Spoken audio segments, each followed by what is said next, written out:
Hello friends, आप सभी का स्वागत है मेरे यूट्यूब चैनल पर।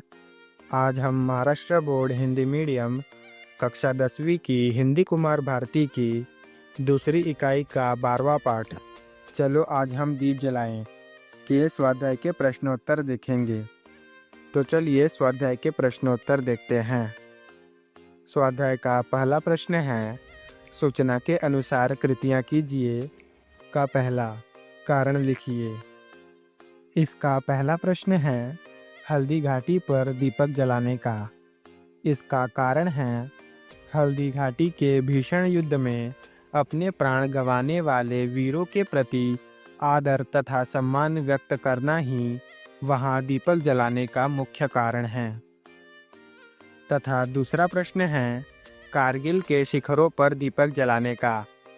इसका कारण है, कारगिल युद्ध में शहीद हुए भारतीय सैनिकों को श्रद्धांजलि देने के लिए तथा उनके प्रति सम्मान प्रकट करने के लिए कारगिल के शिखरों पर दीपक प्रज्वलित करने चाहिए। तो चलिए दूसरा प्रश्न देखते हैं। दूसरा प्रश्न है, जोड़ियां मिलाइए। इसका उत्तर होगा, राणा प्रताप रक्त, रानी लक्ष्मीबाई घोड़ा, शिवाजी महाराज कारागृह, कुंवर सिंह गंगा तट तथा जलियांवाला बाग धरती। अगला प्रश्न है प्रश्न तीसरा, निम्न स्थानों का महत्व 2-3 वाक्यों में लिखिए। पहला, जलियांवाला बाग। इसका उत्तर है, भारत के पंजाब प्रांत के अमृतसर में स्वर्ण मंदिर के निकट जलियांवाला बाग में 13 अप्रैल 1919 बैसाखी के दिन भयंकर हत्याकांड हुआ था। रॉलेट एक्ट का विरोध करने के लिए एक सभा हो रही थी, जिसमें जनरल डायर नामक अंग्रेजी ऑफिसर ने अकारण उस सभा पर गोलियां चलाने का आदेश दिया। इस गोलीकांड में 1000 से अधिक लोग मरे तथा 2000 से अधिक घायल हुए। तथा दूसरा प्रश्न है, हल्दी घाटी। इसका उत्तर है, हल्दी घाटी भारतीय इतिहास में प्रसिद्ध है। इस स्थान पर महाराणा प्रताप ने भारत माँ की लाज बचाए रखने के लिए मुगल बादशाह की सेना से घंघोर युद्ध किया था। इस युद्ध में महाराणा प्रताप का साथ स्थानीय भीलों ने दिया। मुगल बादशाह की सेना का नेतृत्व राजा मानसिंह ने किया। अगला प्रश्न है प्रश्न चौथा, निम्न मुद्दों पर आधारित पद्य विश्लेषण कीजिए। इस कविता का पद्य विश्लेषण का वीडियो हमारे चैनल पर पहले से ही अवेलेबल है। उस वीडियो की लिंक आपको नीचे डिस्क्रिप्शन और ऊपर आई बटन पर दिखाई दे रही होगी। आप वहां से वह वीडियो देख सकते हैं। अगला प्रश्न है प्रश्न पांचवा, भावार्थ लिखिए। इस प्रश्न में आपको कविता की कुछ पंक्तियां दी गई हैं तथा आपको उनका भावार्थ लिखना है। तो चलिए इसका उत्तर देखते हैं। इसका उत्तर होगा, कवि सुरेंद्रनाथ उन स्थानों पर दीपक प्रज्वलित करना चाहते हैं जिन स्थानों पर इस प्रकार की महत्वपूर्ण घटनाएं घटी थी। जैसे जिस नदी के तट पर लक्ष्मीबाई का घोड़ा अचानक ठिठक गया था, उस तट पर शिवाजी आगरे में जिस कारागृह में कैद किए गए थे, उसकी चौखट पर भगत सिंह की समाधि पर, अशफक उल्लाह तथा चंद्रशेखर के घर पर तथा कुंवर सिंह ने अपनी सड़ी हुई भुजा जिस स्थान पर काटकर फेंक दी थी, गंगा तट पर कवि दीप जलाना चाहते हैं। तो चलिए अगला प्रश्न देखते हैं। अगला प्रश्न है अभिव्यक्ति। मानवता ही सच्चा धर्म है। इस पर अपने विचार लिखिए।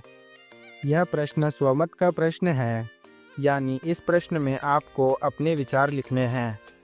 इसलिए अगर आपका उत्तर हमारे उत्तर से अलग भी होगा तो भी आपका उत्तर सही होगा। तो चलिए इस प्रश्न का उत्तर देखते हैं। इसका उत्तर है, यह सच है कि मानवता की सेवा करना ही सच्चा धर्म है। जो व्यक्ति शिव की उपासना करना चाहता है, उसे पहले उसकी संतानों की, इस संसार के सारे जीवों की सेवा करनी चाहिए।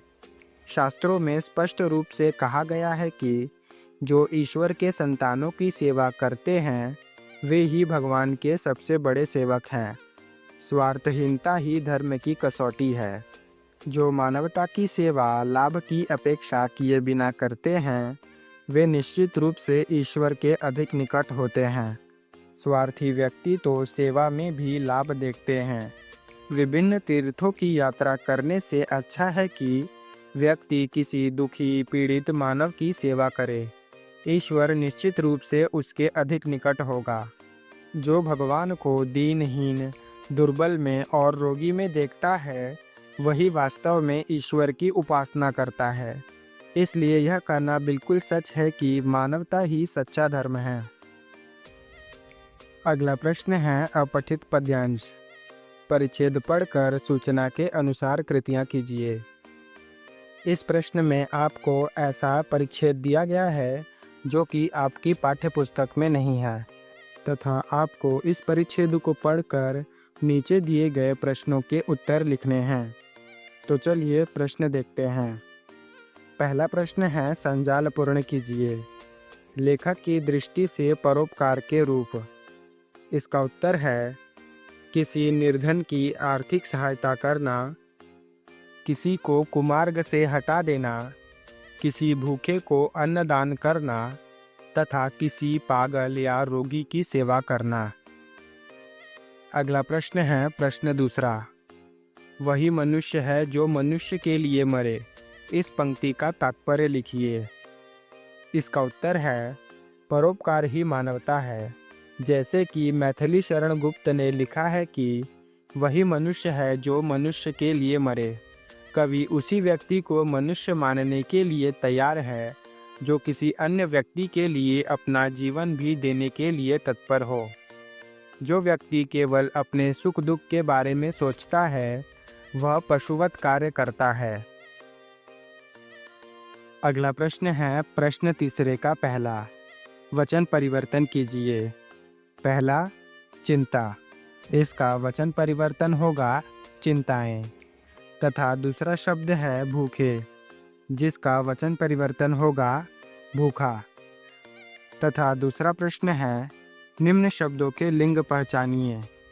पहला शब्द है सामर्थ्य। इसका उत्तर होगा स्त्रीलिंग। तथा दूसरा शब्द है परोपकार। इसका उत्तर होगा पुल्लिंग।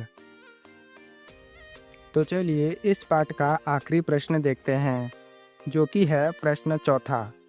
परहित सरिस धर्म नहीं भाई। इस पर अपने विचार लिखिए।